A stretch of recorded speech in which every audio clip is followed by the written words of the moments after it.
विपक्षी दल India alliance की मंगलवार को मीटिंग हुई। इस मीटिंग के बाद सपा प्रमुख अखिलेश यादव ने उस सवाल का जवाब दे दिया जिसका इंतजार काफी समय से किया जा रहा था।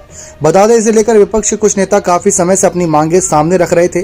दरअसल अखिलेश यादव ने इंडिया अलायंस की मीटिंग खत्म होते ही पत्रकारों द्वारा बसपा सुप्रीमो मायावती के अलायंस में शामिल होने की जानकारी सामने आई थी। पत्रकारों से सवाल किया गया कि अंदर इस बात पर चर्चा की गई क्या मायावती के साथ गठबंधन किया जाएगा या नहीं। इस सवाल का जवाब देते हुए सपा प्रमुख अखिलेश यादव ने कहा कि सपा को जो भी पक्ष रखना था उसे इंडिया गठबंधन के सामने रख दिया है। उन्होंने कहा कि किसी एक दल के बारे में यदि आपको जानकारी है तो उसके बारे में मुझे नहीं पता।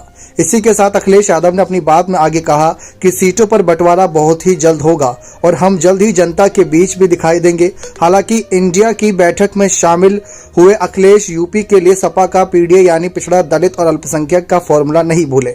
जैसा कि आप जानते हैं, पीडीए में से जो डी यानी कि दलित है वह मायावती का मजबूत पक्ष माना जाता है और ऐसे में दलित वोटर को साधने के लिए, जो कि पूरे भारत देश में काफी बड़ी संख्या में है, उनको लेकर अभी तक विपक्षी दल ने कोई अगला प्लान नहीं निकाला। कांग्रेस के भी कई नेता चाहते थे कि मायावती की बसपा इंडिया दल में शामिल हो या उनके साथ कोई अलग से ही गठबंधन हो। और अखिलेश यादव तो मायावती की ताकत को जानते ही है क्योंकि पिछला चुनाव उन्होंने साथ मिलकर लड़ा था। तो ऐसे में अखिलेश को इस बात की पैरवी करनी चाहिए थी कि बसपा को भी इस दल का हिस्सा बनाना चाहिए।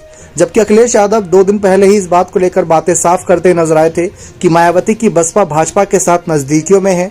यह मुद्दा उन्होंने तब भी उठाया था जब आकाश आनंद को मायावती ने बसपा की कमान सौंपी थी और अखिलेश यादव ने 2 दिन पहले भी इस बात पर अपनी राय रखी थी।